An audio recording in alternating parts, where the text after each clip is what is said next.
Demak, 4-darsga yetib keldik.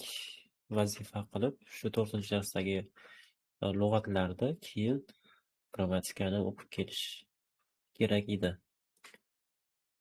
Ilhom, hozir hamma mikrofonni ochib qo'ying.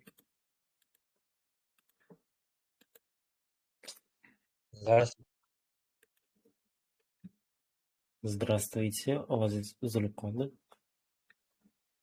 Endi gapiringchi. Здравствуйте. Aha, здравствуйте, здравствуйте.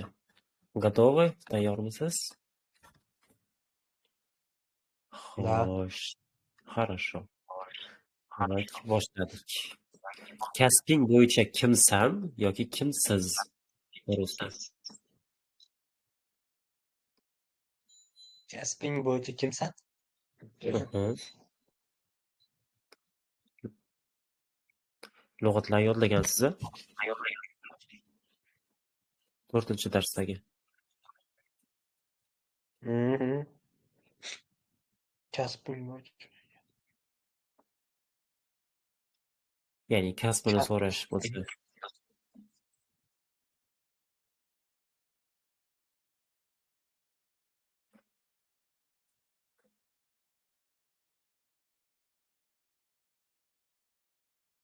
Kasbing. Menimcha yodlamabsiz. Bo'lmasam, eng birinchi so'zimiz shundan boshlangan edi-ku. Grammatikani o'qidingizmi? 4-darsdagi. O'qidim, men orqadan kirgan seksakka yetkazib qo'yapman. Ha. Bo'ldi. Tushunarli. Mayli. Imkon qadar tezroq yetkazib olishga harakat qilavering. O'zi orada uzilish ham qoldi-yu. Ancha yetib olgandirsiz ham. Keyin mana kitobni chiqartirgandan keyin o'sha kitob o'ziga bajarib turib qaysi gruppaga tashlaymiz vazifalarni? Shu nimaga tashlaymizmi? Yo'q, vazifalarni o'zingiz tekshirasiz. Mana darsda o'quvchilarni o'ziga o'qitamiz-da. O'sha paytda o'zimiz xatoni tekshirilyapti. Aha, tushunmagan joyingiz bo'lsa, noto'g'ri yoki boshqacha belgilagan bo'lsangiz, savol beraverasiz. Хорошо? Tushundim. Mayli. Хорошо. Xo'sh, Farangiz, здравствуйте. Здравствуйте. Assalomu alaykum. Alaykum assalom. Boshladik bo'lmasam. Kasbing bo'yicha kimsan yoki kimsiz? Кто ты по профессии? Кто вы по профессии? Men kasbim bo'yicha, Я по профессии. я по профессии, например, учитель, да? Tarjimon. Tarjimon.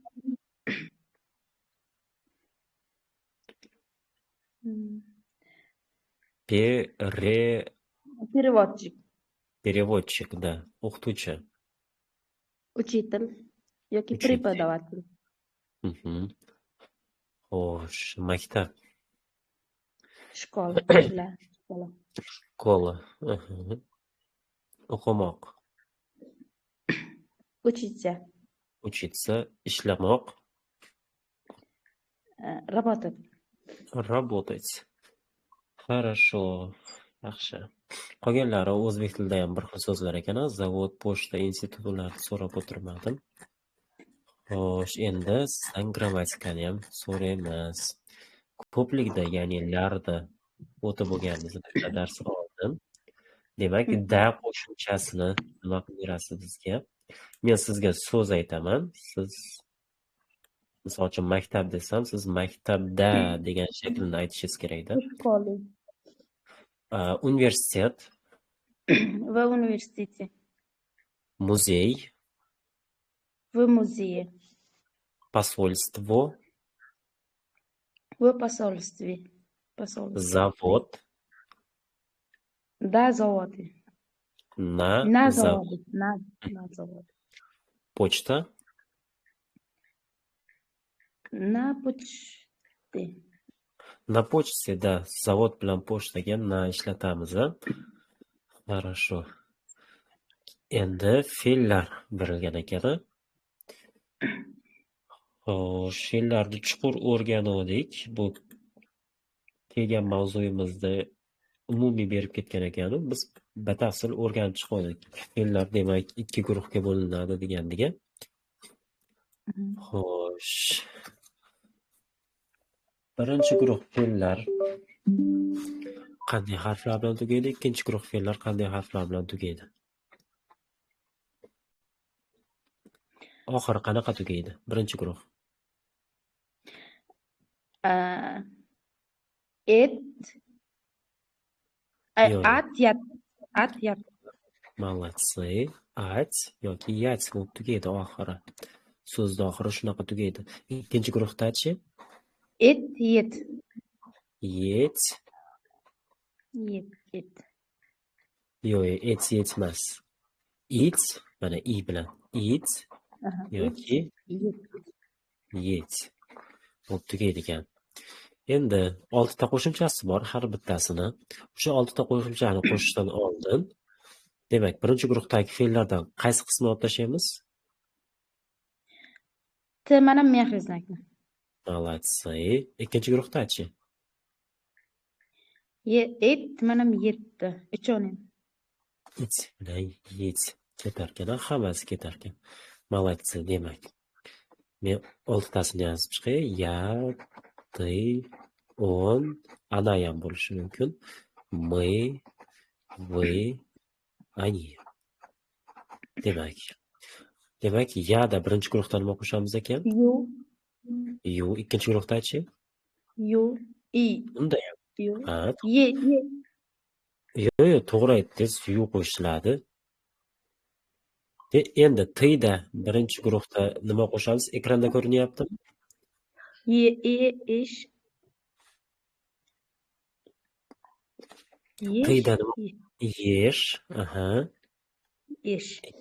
Ikkinchi guruhdachi? Ishmidi?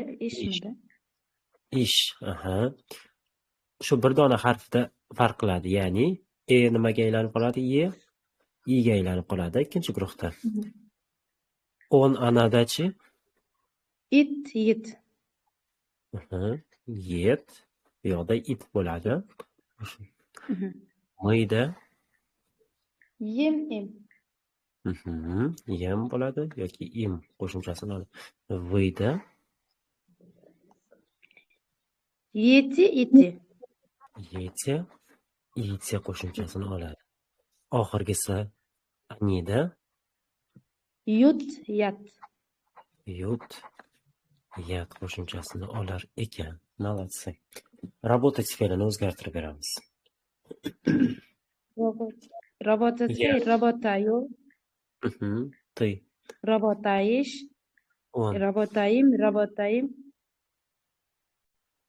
Oldidagi ya fe'llarni ham qo'shib aytingda. Boshidan ya. Oldidagi ya, ты o'shalarni ham qo'yib aytingda. Работает.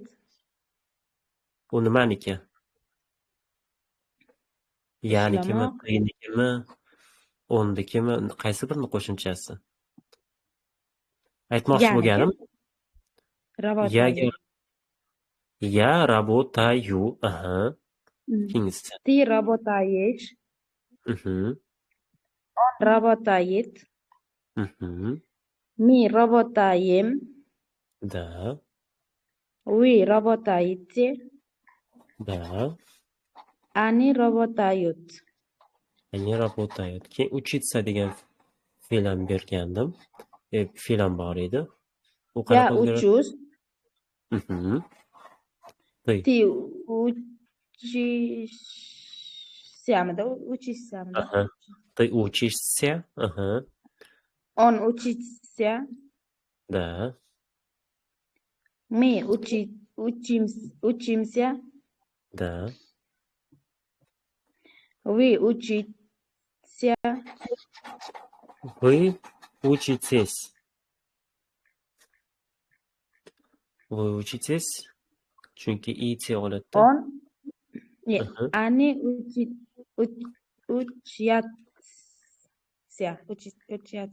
Учатся. Они учатся bo'lib o'zgaradi. Неплохо. Yomon emas. М? Неплохо говорю. Xo'sh, yomon emas. Demak, endi mashqlarga o'tamiz. Yangi qo'shilganlarni agar mikrofonlaring ochiq bo'lmasa, qo'llaringni ko'taringlar. Vaqtli qo'shilganlarni hammasini ochib qo'yapman. Keyin dars bilan ovora bo'lib, qaramay qolishim mumkin-da, kech qo'shilganlarga. Xo'sh, demak, endi kitobga qaytamiz.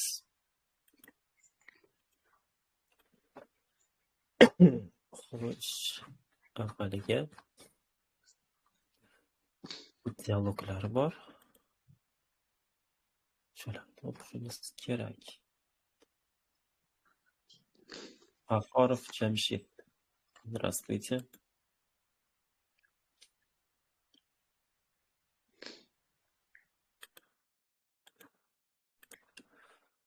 G'afforov Jamshid. M harfi bor ekan.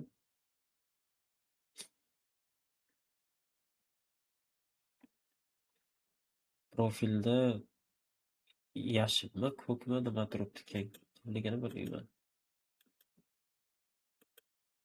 Tilahol Xolboyevni, давайте.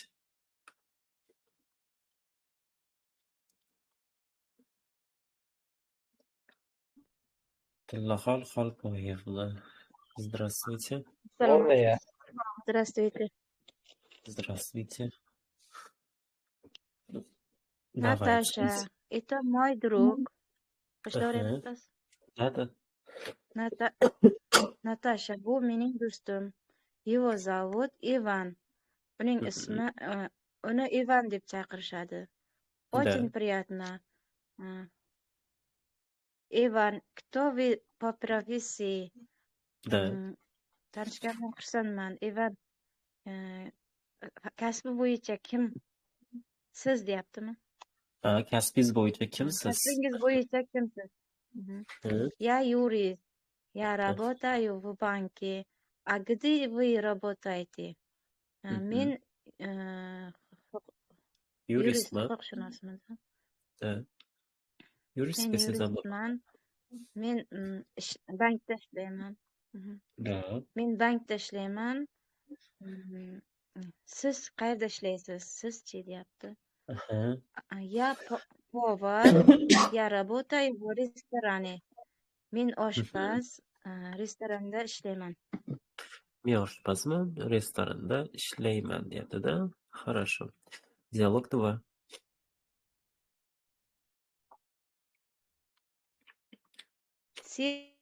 Sergey, siz tarjimonmisiz? Нет, я не переводчик, jurnalist. Yo'q, men tarjimon emasman. Men jurnalistman. Где вы работаете? Siz qayerda ishlaysiz? deyapti. Я работаю в газете. Men gazetada, Rossiyada ishlayman. Следующий. Меня зовут Антон. Я экономист. Meni Anton deb chaqirishadi. Men iqtisodchiman. Anton, a где вы работаете? Anton, qayerda ishlaysiz? Я работаю в фирме. А вы? Men firmada ishlayman. Sizchi? А я не работаю. Я студентка. Men ishlamayman. Men talabaman. Хорошо. Endi 4-dialogda tushib qolgan so'zlar bor ekan, shularni qo'yamiz.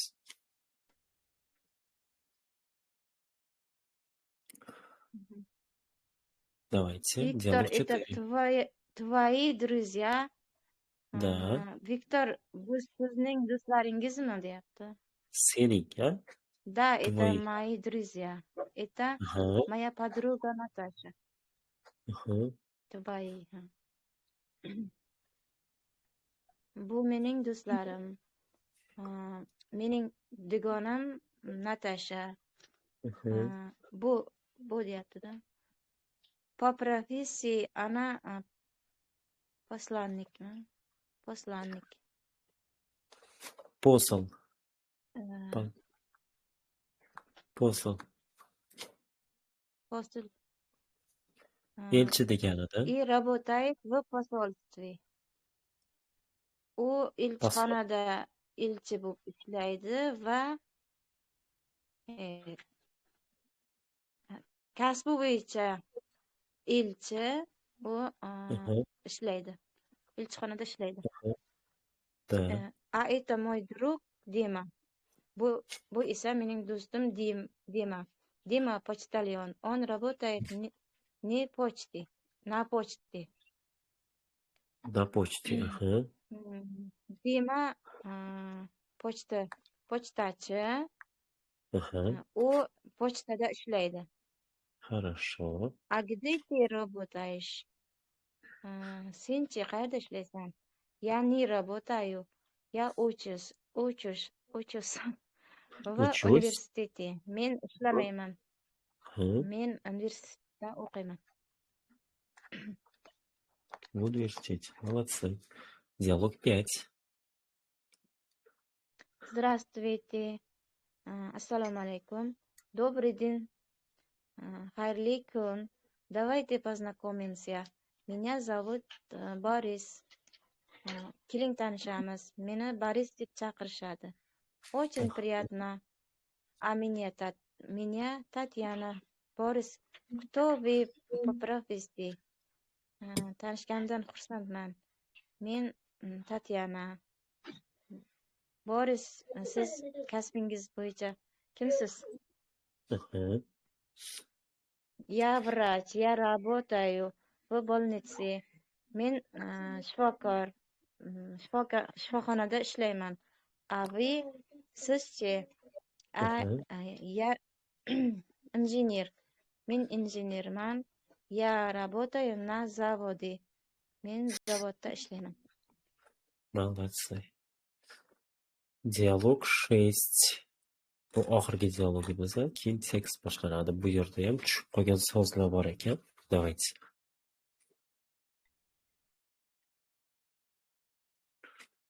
Маша, можно вопрос? Пожалуйста. Твой братья работает или учатся? Мой брат Саша учится в университете, а мой брат Антон работает. Bratья dedingiz, Nimaga? Bu твои bratья deb aytdingiz, eshitmay qoldim. Ha? Aha, Bratья. to'g'ri. Davom etamiz. Мой брат Саша учится в университете, а мой брат Антон работает. А где он работает? Он работает в магазине. Он продавец. Ты тоже работаешь в магазине? Нет, я работаю в ресторане. Я повар. Ты тоже, nima dedingiz? Ты тоже работаешь в магазине. Tiyga Работает в магазине. Sen ham ishlaysanmi magazinda deyapti. Yo'q, qo'shimchasini noto'g'ri qo'ydingiz. Tiyni qo'shimchasi boshqacha. Yesh. Aha. Yesh. Yesh. Ты тоже работаешь в магазине. Работаешь.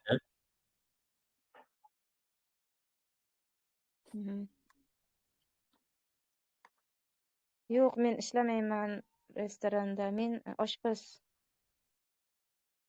Нет, я не работаю в ресторане. Я, например... Magazinda ishlamayman, restoranda ishlayman. Men oshpazman deyapti. Я студент desa ham bo'laveradi. Ishlamayman, men talabaman deb.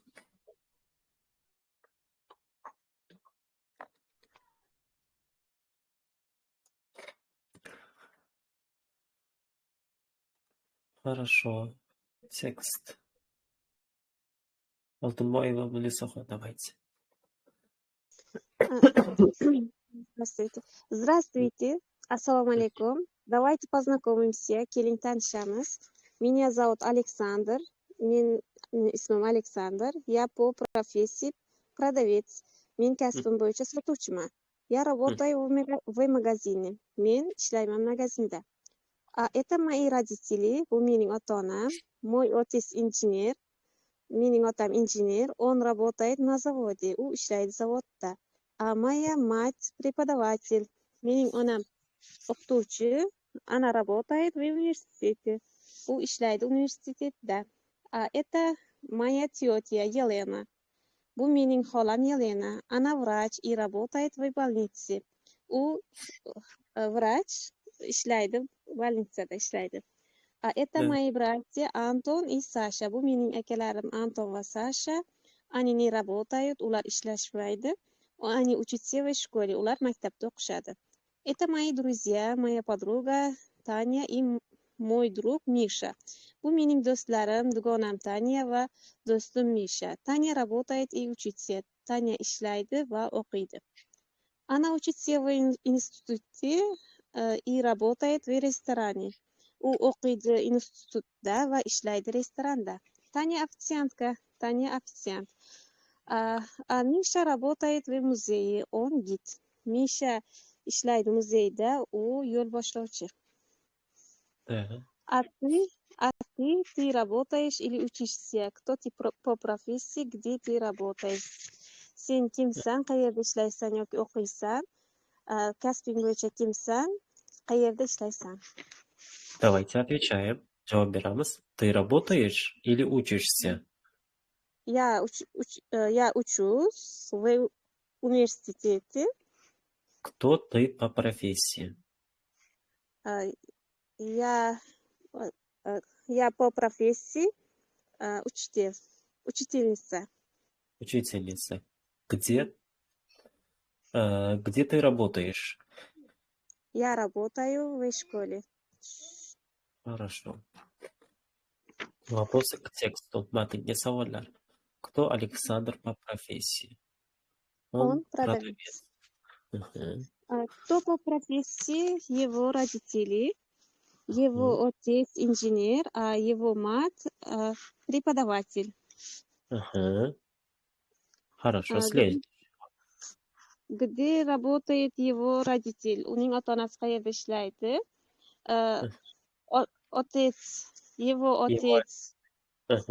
Его отец на заводе, ее мать в университете. Ishlaydi degan so'z tushib qoldi-da sizda. Его отец работает. Boshida. Его отец работает на заводе, ее мать работает. Nimaga endi ее bo'lib qoldi? Его мать, uning onasi Alexander. Его мать работает в университете. Хорошо. Следующий вопрос. Кто по профессии его тетя? Kasb bo'yicha tетя kim? Его тетя врач. По профессии врач. To'liq gapirishga harakat qilamiz. To'g'ri, misol uchun gapira turganda qisqa lo'nda gapiriladi-yu, endi boshida har bitta so'zni aytishimiz kerak. Misol uchun bitta so'z bilan ham javob bersa bo'ladi bu savollarga. Lekin to'liq gap tuzib aytishimiz kerak. Антон и Саша его друзья? Нет. Антон и Саша его братья. Молодцы. Его братья работают? Нет. Они братья учатся и учатся. Нет. Его братья deymiz. Его братья учатся в школе. Учиться? Bratya bor-ku, aniga to'g'ri keladi-da, ularga aka-ukalari. Ukalarimi? Учатся, молодцы. Его братья учатся в школе. Следующий. Где учится Таня? Она работает. Таня учится в Ага, институте и работает в ресторане. молодцы. Кто Миша по профессии? Миша kasbi bo'yicha kim? Мгм. Миша работает в музее. Он гид, u yo'l boshlovchi. Молодцы. Хорошо. Хорошо.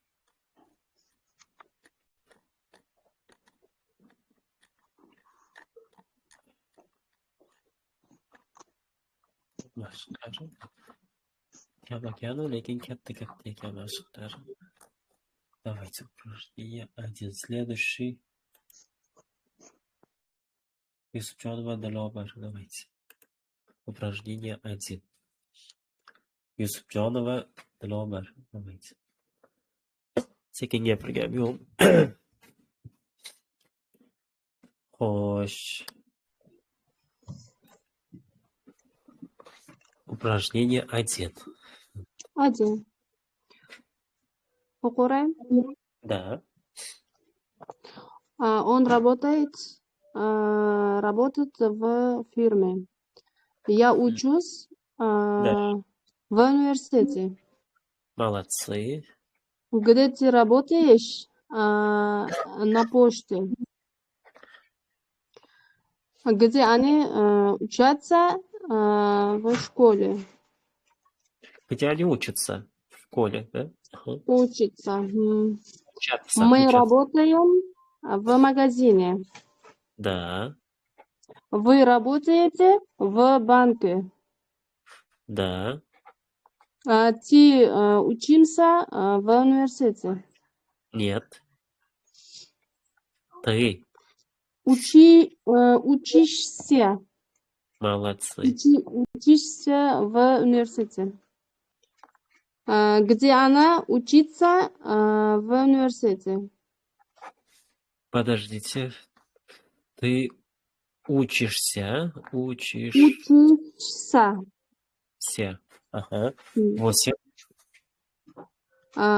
Где она учится в Ага. университете? Да. Мы работаем Ага. в посольстве. Мы работаем в посольстве. Хорошо. Следующий вопрос. И книги упражнения. Давайте читайте. Меня зовут Антон. Я студент. Я учусь в университете. Ага. А это мой друг Саша. Он тоже студент. Мгм. Он учится в университете. Да, oxiriga e qo'shilib qoladi. Я qo'shib qoladi. Его подруга Таня работает на почте. Мгм. На почте. Хорошо. Моя подруга Наташа работает в банке. В банке, да. Мой отец работает в посольстве. В посольстве, да. А моя мать работает в магазине и газете. В газете, да. Моя сестра работает в магазине. Да, в магазине. А ее муж работает в ресторане. Да. Мой брат работает в фирме. Работает в фирме, да. Фирме. Мой племянник работает в больнице. Да. Мой дядя работает на заводе. Мгм.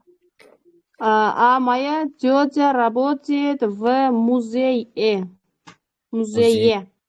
Ikkita e bo'lib qoladi. Е. Да.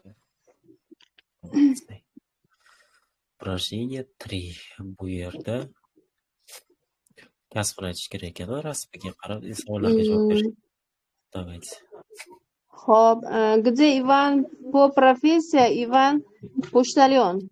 Подождите, to'xtab turing. Savolda nima deyapti? Где работает Иван? Иван. Где работает Иван? Иван работает на почте. Молодцы. На почте. Ага. Следующий. Антон журналист? Нет, Антон врач. Да. Молодцы. Где работает Катя? Катя работает в школе. Молодцы. Где работает Дима и Наташа? Работаю в ресторане. Работаю. Работают в ресторане. Они работают в ресторане, да? Ага. Они работают. работают в ресторане. Кто Дима и Наташа по профессии?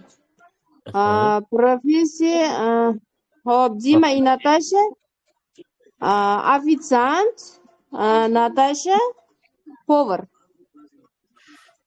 Дима официант, Наташа повар. Да. Хорошо. Где работает Антон? Антон работает в больнице. Да. Кто журналист? Елена журналист. Ага. Да, Елена журналист. Где работает Елена? Елена журналист. Savolda nima deyapti? Где работает Елена? Kim jurnalist? Yelena jurnalist. Kim jurnalist deyapti-da? Aha, u 8 bo'ldi. 9 oxirgisida. Hop, где работает Елена?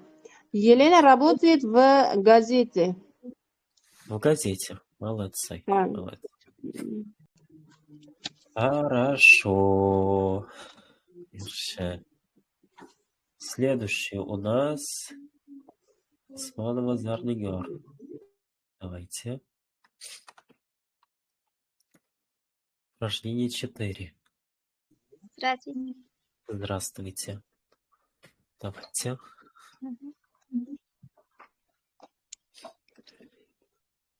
Мой магазин, Ага. его Да.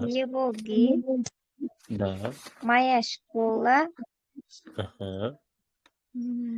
твоя ресторан, их Твоя? переводчик,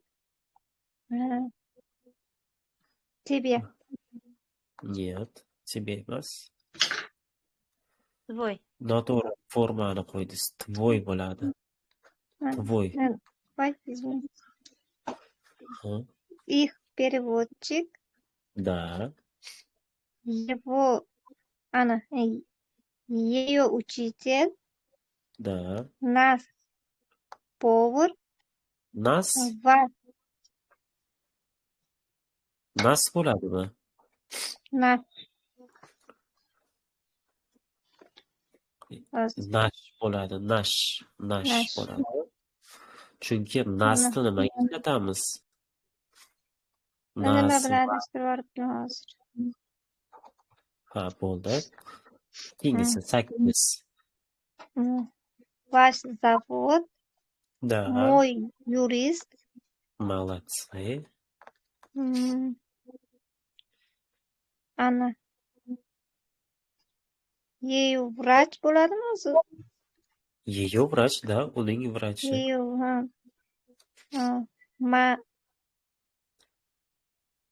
hozir. Мы посольство. Мы. Biz. Мы посольство. Mana shu nimasi Bizning- kelmay topolmadim. Ko'plik. Мое Наши. посольство. Наши Мои. посольства. Ma- Наше посольство bo'ladi. Keyingisi 12. Твой банк, Да. их инженер Aha. и ваша профессия. Ваша профессия. Ваша профессия. Xo'sh, shu mavzuni yaxshilab olamiz. Demak, bu yerda crossword ham bor ekan. Разгадайте crossword. Давайте начинаем. Boshlaymiz. Oxiri bir boshidan boshlaymiz. Chap tomondan eng yuqorisidan pastga. Xo'sh, bu yerda oxiri mягкий знак bilan tugatgan. Qaysi kasb bu? Почта. Посольство. Bajardingizmi? Oldindan bajarib qo'ygan. Krosswordni bajarmadim.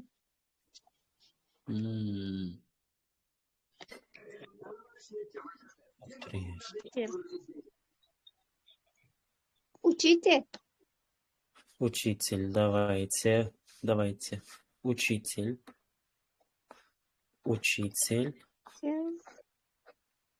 Endi bu yoqqa ikkinchi harfi E ekani nima bo'ladi?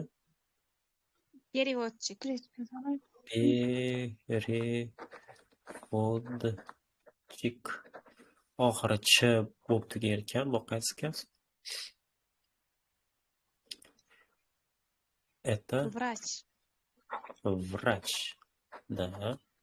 Врач. Ikkinchi harfi O. Mana. Почтальон. Почтальон, да. Почтальон. Ж. Журналист. Это jurnalist. Endi bitta qolib ketibdi. Tepadan pastga. Это Biznesmen. biznesmen.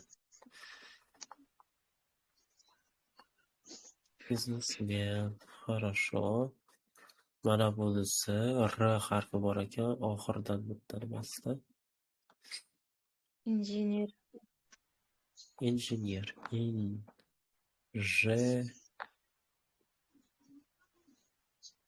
Chiqmadi-ku. Ha, pochtalyonni ekana, men R deb nima qilyapman. Hozir to'g'rilaymiz. Injener. Хорошо. Mana bu tepadan pastga nima bo'ladi? Gid. Gid, молодцы. Mana bunisi S bilan boshlanadigan. Строитель. Нет, секретарь. Sekretari. Mягкий знак. S, T bo'lib tugagan. Mana bunisi. Yurist. Yo'q.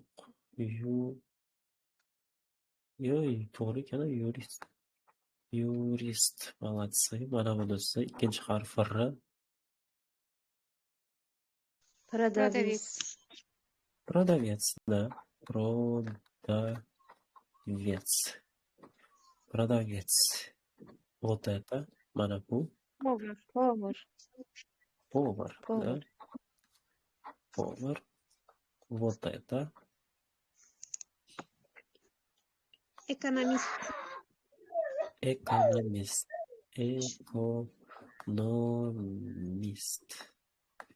Экономист. Вот это. Посол. Посол, да. Вот это. Последний. Официант.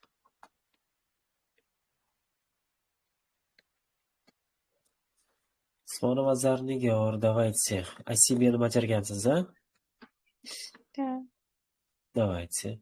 Мы вас слушаем. Eshitamiz. Я по профессии учительница. Мой отец по профессии строитель. Моя работа, он работает на заводе. На заводе, хорошо. На заводе. Моя мама учительница. Она пенсионер. Она пенсионер. Она не работает, она пенсионер. Хорошо. Мой брат инженер, он работает на заводе. Хорошо. Мой муж студент. Его учится. Он учится. Он учится в университете. Мой сын ученик. Мой сын ученик не работает. Ученик в школе. Он работает в школе. Нет, учится. учится. Работает dedingiz ozmidi? Chalib ketdi. Yo, не работает dedim. Не. Не работает, он учится. Он учится. Молодцы. Всё. Хорошо. Молодцы. О себе o'zim haqida. Shu bilan 4-chi darsimiz ham tugadi. Xo'sh, 5-chi darsga ham yetib ketmiz. 5-chi darsni tugatsak, o'rtada aytganman, o'rtada bitta pauza qilamiz bitta darsga, ya'ni hech qanaqa yangi mavzu o'tirmaydi, faqat sizlardan so'raladigan narsa hamma grammatikani takrorlab kelish. Agar vaqtimiz yetsa, yangi dars o'tib beramiz, tushundik? Xo'sh, urok 5, 5-chi darsga ham yetib keldik. Новые слова, yangi so'zlar yozib olamiz. Xo'sh, nasionalность birinchi so'zimiz. Nasionalность. Bu Millatmi? millat. Millat. Молодцы. Кто ты по национальности? Sen millating bo'yicha kimsanmi? Молодцы. To'g'ri tarjima qildim. Да, sen millating bo'yicha kimsan? Sen millating bo'yicha kimsan? Кто вы по национальности? Siz millatingiz bo'yicha kimsiz? Kimsiz? Endi bu sizlar. Русский, русская, русские. Bular hammasi rus degani, o'sha millatini aytishi. Rусский deb rodiga qarab, qizlar, ayollar ruskaya deydi, rusman demoqchi bo'lsa, agar ko'pchilik bo'lsa, rусский deydi, agar mужской bo'lsa, русский deydi. Amerikanец, amerikanka, amerikanцы. Har bitta millatda mужской, женский ko'plikdagi aytilishi ekani, anglichanin, anglichanka, anglichane. Birinchisi amerikalik, ikkinchisi ingliz, ispanец, ispanka, ispanцы bo'ladi. Ispan degani nemets, nemka, nemцы. Bular hammasi nemis. Город, goroda. Shahar, shaharlar. Shaharlar. Dеревня, dеревни. Daraxt, daraxtlar. Yo'q, qishloq. Juda yaqinda, o'sha daraxt degan so'zga juda ham yaqin. Derevo degani daraxt deganida o'zi. Lekin dеревня bo'lib qolsa, bu qishloq bo'lib qoladi. Сейчас. Hozir. Hozir. Раньше. Avval. Красный. И красивый. Chiroyli. Красивый, chiroyli, да. Маленький. Kichkina. Kichkina. Большой. Katta. Да. Старый. Eski. Новый. Yangi. Родной. Shu tug'ilgan joymi yo o'zinikimi? Родной degani ma'nolari ko'p.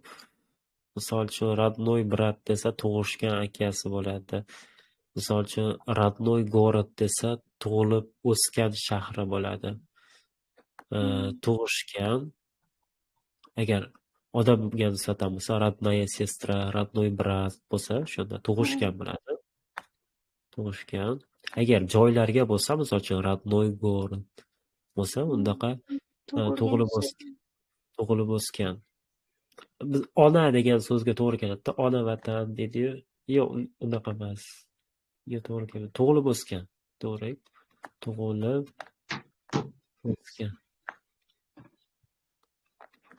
o'sgan. Agar joyga nisbatan bo'lsa.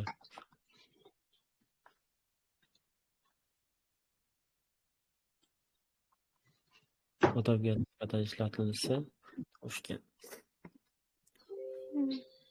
Какой ваш родной город? Sizning tug'ilib o'sgan shahringiz qaysi? Aha.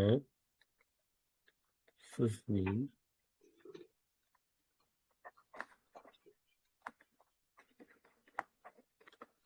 tug'ilib o'sgan shahringiz qaysi?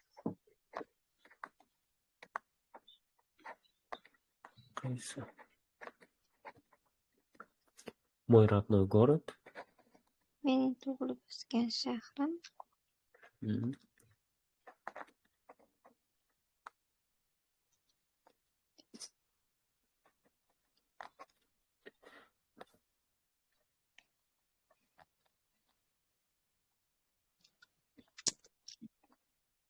O'sgan shahrim. Mhm.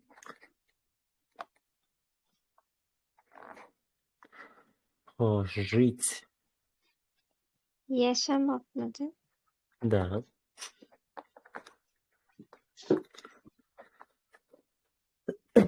Где вы сейчас живете? Siz hozir qayerda yashaysiz? Yashayapsiz. Yashaysiz. Молодцы. Siz hozir Qayerda yashaysiz? qayerda yashaysiz? Yashaysiz. Сейчас я живу Hozir men yashayman deyapti. Живу. V deb qo'yibdi. O'sha V'dan keyin o'sha joy nomini aytib turib, oxiriga e qo'shib qo'yish kerak. В Toshkentda, в Buxare, в Samarqandda farqi yo'q. Где вы жили раньше? siz avval qayerda yashagansiz? Aha. Siz avval qayerda yashagansiz? Yashagansiz.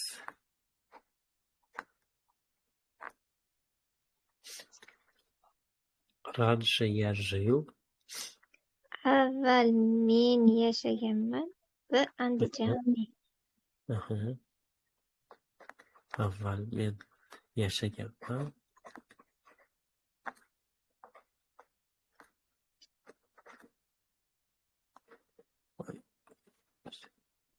Xato yozyapman shu kasallik. Yashaganman. Быть. Bo'lmoq. Bo'lmoqda. Xo'sh, хорошо. Dialoglarni o'qiymiz, har doimgidek tarjima qilib ketamiz. Tushib qolgan so'zlarni qo'yamiz. Tekstni o'qiymiz, tarjima qilamiz. Oxirida sizga beradigan savoli bo'ladi. Shunga ham javob aytib qo'yinglar. Где ты живешь? Какой твой родной город? Где ты жил раньше, да? Xo'sh, matnga doir savollar, grammatika.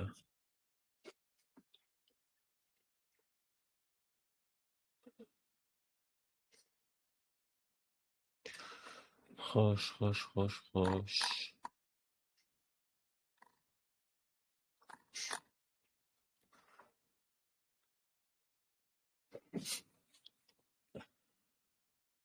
Demak, qaranglar. 3-tablitsani yodlab olasizlar. Fe'lda qanaqa o'zgarishi? Жить, yashamoq fe'li o'ziga xos o'zgaradi.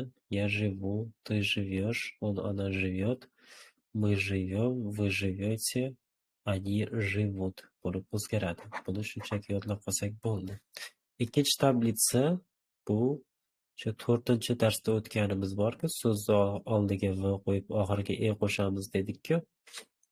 O'sha qoida mana bu yerda o'sha qoida ketyapti. Mana endi biroz podrobniyroq aytib beryapti. Metda o'zi e qo'shilarda, masalan, Amerika va Amerika, Meksika va Meksika, Kitay va Kitay, lekin qisqartirilgan США bo'lsa, masalan, Amerika Qo'shma Shtatlari, США. bunga oxiriga hech narsa qo'shilmaydi. Kongo degan davlat bor, oxiri o bo'lib tugaydigan shu. Kerak ham emas bizga buni hayotimizda ishlatmaymiz, lekin bilib qo'ysalaring yaxshi. Kongoda oxiriga e qo'shilmaydi ekan. Endi qaranglar. Agar so'zni oxiri iya bo'lib tugasa, bunaqa davlatlar ko'p a. Rossiya, Fransiya, Germaniya oxiri iya bo'lib tugasa, shu iya ii bo'lib qolar ekan oxiri. Rossiya v Rossii, Ispaniya v Ispanии, Italiya v Italии, Angliya v Anglii, Germaniya v Germanии, Fransiya va Fransii. Mana. Demak, yana bitta qoida o'zi где-то 99% holatlarda so'zni oxiriga e qo'shiladi. Da qo'shimchasini ifoda etish uchun, misol uchun Amerika va Amerika. Ayrim holatlar bor ekan, misol uchun iya bo'lib tugasa, ii bo'lib qolar ekan, ikkita i bo'lib qolar ekan. Demak, bu ham tushunarli. Buni ham tushuntirdim. Xo'sh, endi biz sizlar bilan mana bu fe'llarni o'tdik-ku, 6 xil qo'shimchasi bor. Hozirgi zamon juda ham qiyin-da. Qiyin emas, qo'shimchasi ko'p. Birinchi guruhda 6 ta qo'shimcha bor, ikkinchi guruhda 6 ta qo'shimcha bor, umumiy 12 ta qo'shimcha bor. Shuni yodlab olsalaring bo'ldi. Bu 12 ta ham bir-biriga o'xshaydigan qo'shimchalar. 6 ta xolos. E bilan i da farq qiladi xolos. Birinchi guruhda hammasi e bilan ketsa, ikkinchi guruhda i bilan ketadi. Misol uchun ti bo'lsa yesh, ish, yet, it, yem, im, yeti, iti. Shunaqa ye bilan i o'zgarib qoladi xolos. 6 ta ekan xolos. Endi o'tgan zamon, ularda hammasi hozirgi zamon edi-da, hozirgi davomli zamon. Misol uchun я работаю, я работаю. Men ishlayman. Hozir davom etib turgan narsa. Men ishlayapman yoki men ishlayman deb tarjima qilsa bo'ladi. Men ishlar edim deb o'tgan zamon qilmoqchi bo'lsak, juda ham oson. 3 dona qo'shimcha bor. Qoidasi ham juda ham oson. Qaranglar, so'zni oxiridan t'ni olib tashlaymizda, xoh u birinchi guruh bo'lsin, xoh u ikkinchi guruh bo'lsin, shu t'ni olib tashlaymizda, o'rniga xo'sh l, agar qiz bola bo'lsa la, ko'pchilik bo'lsa li. Mana shuni qo'yiladi bo'ldi. L, la, li. Shu turli narsani qo'ysak bo'ldi. Misol uchun работать-da, работать. Работать ishlamoq. T bilan yumshatish belgisini olib tashlaymanda, mana yo'q deb hisobladim. O'rniga men aytsam, misol uchun men ishlayman desam, men ishlaganman desam, я работал. Endi siz aytmoqchi bo'lsangiz, agar qizlar aytmoqchi bo'lsa, я работала deydi. Agar ko'pchilik bo'lsa, misol uchun, ko'pchilik nima desa bo'ladi? Biz ishlaganmiz deb o'tgan zamonda aytmoqchi bo'lsak, мы работали deyman. Работали. Tushunarli. Shu 4 xil narsani qo'shamiz. L, la, li. Birinchi guruh, ikkinchi guruh deb u qiyin emas. Shunchaki 3 dona qo'shimchasi bor, xolos. Birinchi guruh, ikkinchi guruh, birinchi, ikkinchi guruh deb ajratib ham o'tirilmaydi. Har qanday fe'lni shu t bilan yumshatish belgisini olib tashlaysizda, shu chalasini qo'shaverasiz. Uchitsa endi o'ziga xos o'zgaradi. Buni yodlab olasizlar. O'zi ja qiyin narsa ham emas. Buni sia, s qo'shilib qoladi. O'sha qo'shimchadan keyin e'tibor bersalaring. Shuni yodlab olsalaring bo'ldi. Misol uchun работал, работала, работали. Жить mana t'ni olib tashlayapti-da, o'rniga l, la, li qo'yapti. Жил, жила, жили. Быть. Был, было, были. Shu bo'ldi-chi bo'lmoq dedik-a? Bo'lmoq deb tarjima qildik-a? Demak, bu nimamiz ham Tushunarli. O'tgan zamon ham tushunarli. Прошедшее время.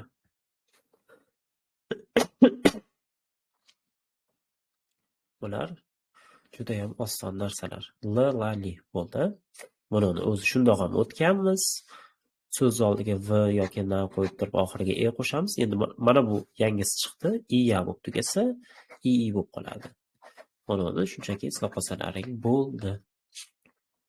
Hamma qoidalar bir-biriga izchil bog'langan. Qaysidir mavzuni, qaysidir qoidani yaxshi o'rganmasangiz, boshqa qoidalarni o'rganganda ham qiynalaverasiz. Shuning uchun qoidalarga imkon bo'lsa yangi daftar qoidani o'ziga, shu jadvallargami chiroyli qilib ko'chirib olib, bitta daftar tutib olsalar ham har safar shu 1 soat ketar, 2 soat ketar o'qib olgani ko'z yugurtirib. Shunaqa qilsalaring zo'r eslaringda qoladi. Bo'pti? Endi birinchi jadval. Xo'sh. Bu ham juda ham oson narsa. Xo'sh, qaranglar. Какой, какая, какое, какие degan. Hammasi qaysi degani. Qaysi. Qanaqa. Qanaqa yoki qanday degan. Endi gapga qarab tarjima qilaveramiz. Qaysi, qanaqa, qanday. Endi hammasi shu rodlarga qarab aytiladi. Murskoy rodga boshqacha, jenskiy rodga boshqacha. O'zi oxirga qarsalaring qaysi biri qaysi rodga ishlatilishini tushunarli bo'ladi. Birinchi какая jenskiy roddan boshlaymiz. Bu родной tug'ishgan, большой katta, новый yangi, старый eski, красивый chiroyli русский bu nima degani? Birinchi jenskiy roddan boshlaymiz. O'zi jenskiy rodni yaxshi bilsalaring, jenskiy rod bo'lishi qanday harfga tugash kerak? A ga tugash kerak yoki ya ga tugash kerak? Mana xuddi o'sha qo'shimchalarni olyapti. Misol uchun родная, mana. Xo'sh, mana. Shu sifatlar aya qo'shimchasini oladi. Родная, большая, новая, русская, красивая, старая, русская. Mana. Eslab qolamiz. Jenskiy rodlarda shular aya qo'shimchasini oladi. Hozir sizlarga tushunarli bo'lishi uchun mana bu yerga so'z ham yozaman. Misol uchun stol bu murskoy rodi, ya'ni 10 ga kiradi, murskoy rod. Kniga bu anaga kiradi, bu jenskiy rod. Окно bu anoga kiradi, bu средний род. Очки bu aniga kiradi, bu множественное число deyiladi, ko'plik. Endi qaranglar.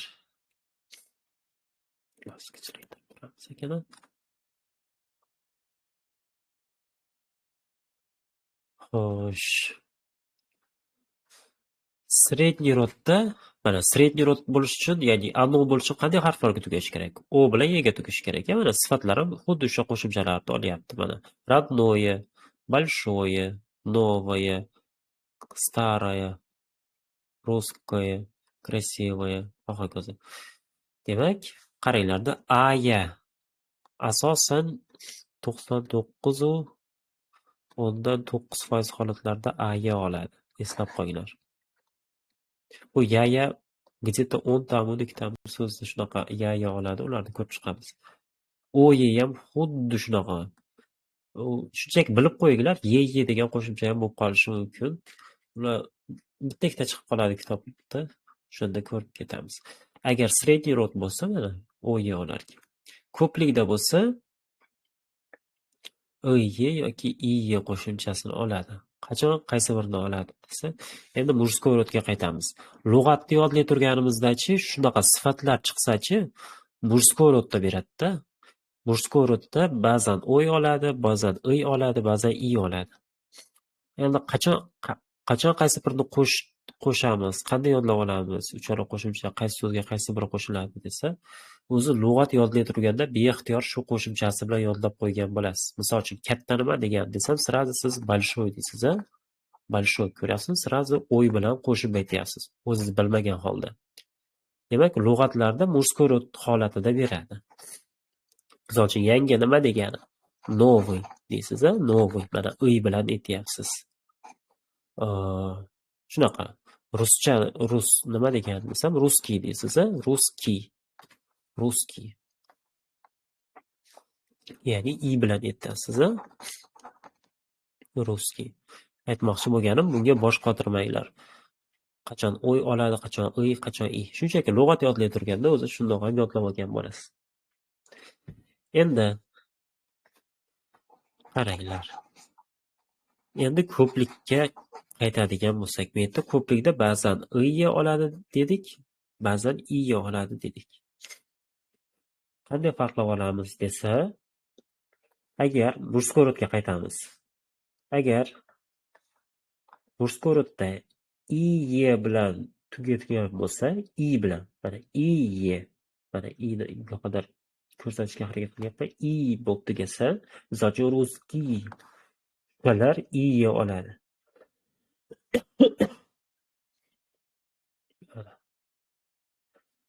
Agar siz iy bo'lib tugasa, misol uchun красивый, mana iy bilan tugayapti. Ular iy oladi. Mana красивые bo'lib o'zgaradi. Mana старый, старые. Новый, новые. Endi o'y bilan tugasa, eslab qolamiz, ba'zan iy, ba'zan i oladi. Eslab qolgan родной, родные bo'ladi, большой, большие bo'ladi. Endi qaranglar. Xohlagan bitta so'zni oladigan bo'lsak, misol uchun yangi degan so'zni olaylik, a? Yangi degan so'zi 4 xili bor ekan, mana. Старый, mayli, eskini ham olaveramiz. Старый, eski, старая, старое, старые. 4 xili bor ekan. Endi eski stol demoqchimizda, eski stol demoqchimiz. Birinchi stolga qaraymiz, qaysi rodda turibdi? Murskiy rodda turibdimi? Demak, mana bunisini olamiz. Старый. Mana. Старый stol. Старый stol. Endi keyingisi kniga. Bu женский rodga kiradi, anaga kiradi. Endi mana bu ana shaklini olamizda. Staraya kniga bo'ladi. Staraya kniga. Lekin tarjima o'sha qoladi. Старый stol, eski stol. Staraya kniga, eski kitob. Endi okno, deraza. Anoga kiradi. Endi старое окно deymiz. Старое окно. Старое окно. Ya'ni qoidalar bir-biriga chambar-chars bog'liqda. Murskiy rod, женский rod, средний rod bilib olsalaring, bo'ldi, qolgan hammasi ketaveradi. Shuning uchun boshida rodlarga juda ham ahamiyat e'tiborli bo'linglar deyilganda. Ochki ko'plik bo'lyapti, i ga tugayapti. Старые очки bo'ladi. Старые очки bo'ladi. Mana. O'zi oxiriga qarasalaringcha, oxirgi qo'shimchasiga. Hamma narsa o'zi tushunarli, mantiqan shu qoidaga mos. Старый стол, старая книга, старое окно, старые очки bo'ladi. Mana shunaqa.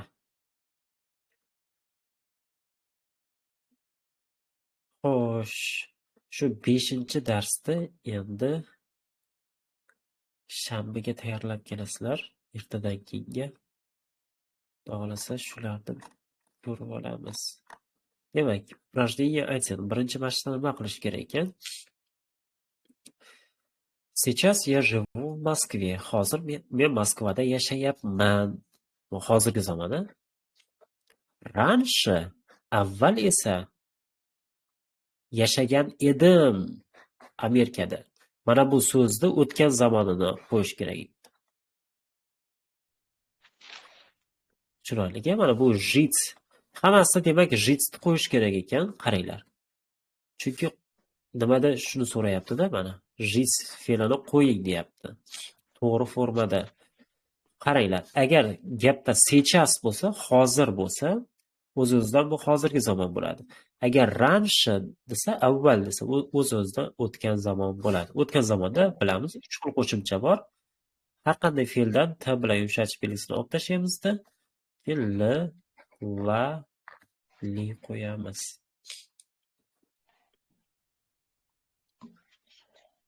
Xo'sh, ikkinchi mashq. Ikkinchi mashqda bu qavs ichidagi so'zlarni o'zgartirishimiz kerak ekan. O'zi asosan qo'shiladi deb o'rgangandik, misol uchun Moskva va Moskve. Lekin bugun o'rgandik, agar so'z ya bo'lib tugasa, i bo'lib o'zgaradi. Misol uchun Rossiya va Rossiya. Buni bajaramiz. Uchinchi mashq. Bu yerda Jon bu britaniyalik ekan, Yelena rossiyalik, Antonio ispaniyalik, Gans Germaniya, Sinsiya Amerika, США. Xuddi mana shu birinchi gapga o'xshatib gap tuzish kerak. Misol uchun, Yelena по национальности русская. Mana. Yelena millati bo'yicha rus. Ruskaya deyapmiz, chunki Yelena женский род.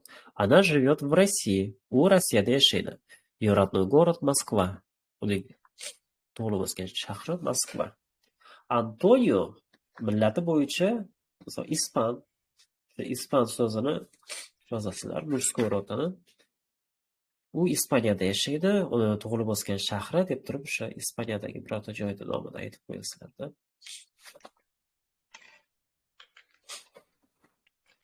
Ketamiz 4-chi mashq. 4-chi mashqda men hozir o'rgatdim-ku, женский rod bo'lsa, sifatlarning oxiriga a qo'shiladi, средний rod bo'lsa, o qo'shiladi. Endi ko'plik bo'lsa, yoki i qo'shiladi dedik-a. Ko'plik bo'lsa. Endi bu murskoy rodga qaraymiz. Murskoy rodda i bo'lib tugagan bo'lsa, i bo'lib tugagan bo'lsa, qo'shiladi. Dedik. Xuddi shu qoida. Misol uchun, город shahar murskoy rod, o'zi lug'atlarda sifatlar murskoy rodda beriladi dedik. Большой город, ya'ni lug'atda qanday bo'lsa, xuddi shundayligicha yoziladi. Zavod bu ham murskoy rod, lug'atda qanday bo'lsa, shu новый, yangi so'z, новый город bo'ladi. Endi jena ayol, xotin, chiroyli deb o'qishchi bo'lsak, endi jena ana-ku женский rod. Женский rod. O'z-o'zidan женский rod bo'lish uchun, ya'ni ana bo'lish uchun qanday harfga tugash kerak? A ga tugash kerak yoki ya ga tugash kerak? Shuni ikkalasini qo'shib qo'yasizlar, mana a ya qilib qo'ysalaring bo'ldi. Красивая жена bo'ladi. 5-chi mashq. Быть, mana быть, bo'lmoq fe'lini to'g'ri formada qo'ying deyapti. Xo'sh.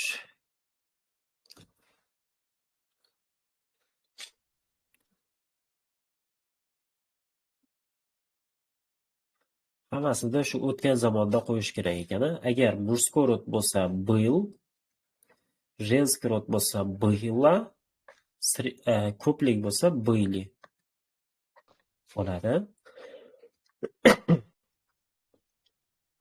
Shuni ham esdan chiqarmaymiz. Вот. Tushunarli. Вот. 6-chi mashqda nima qilish kerak ekan? Bu yerda teskari ma'nolarni aytish kerak ekan. Yaxshi desa yomon, katta desa kichkina deb teskarisini aytish kerak. Misol uchun, это новый университет. Bu yangi universitetmi? Нет, это старый университет. Yo'q, bu eski universitet deb javob berish kerak ekan shu 8 ta savolga.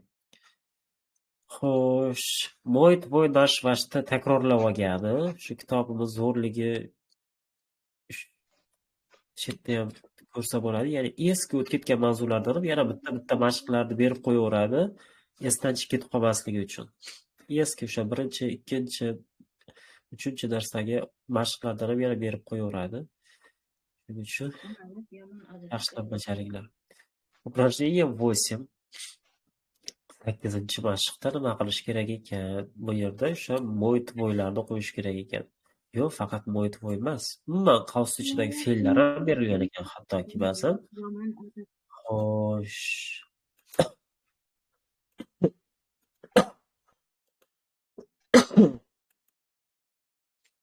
Fe'llar ham berilgan ekan. Ularni bajarishimiz kerak ekan. Qavs ichidagi so'zlarni o'zgartirish kerak ekan. Asibi o'zim haqimda. Bu yerda savollarga javob berish kerak ekan. O'sha javoblaringizda imkon qadar hozir bajarish uchun yozib qo'yavering-ku. Lekin shu kitobingizga, o'sha daftaringizga qaramasdan javob beradigan bo'lib tayyorlaning. Tushunarlimi? Kitobimizning yarmiga yetib keldik, 5-darsga. Keyingi darsga tugatsak, shanbaga, dushanba kuni повторение bo'ladi. Umumiy takrorlash bo'ladi. Faqat savol-javob bo'ladi. Faqat shu lug'atlardan, grammatikadan savol-javob bo'ladi. Tushunarlimi? Mayli, salomat bo'linglar. Bitta narsani esdan chiqarib qo'ymanglar. Bu raspисание bo'yicha ketgani yo'q. Darslarimiz endi imkon qadar yetkazib olish uchun shu raspисаниеdan chiqamiz endi bu hafta. Keyingi darsimiz shanba kuni bo'ladi. Gruppaga ham yozib qo'yaman. Shanba kuni shu har doimgi vaqtimizda bo'ladi. Tushunarlimi? Mayli, salomat bo'linglar. Hozir zapisni ham tashlab qo'yaman.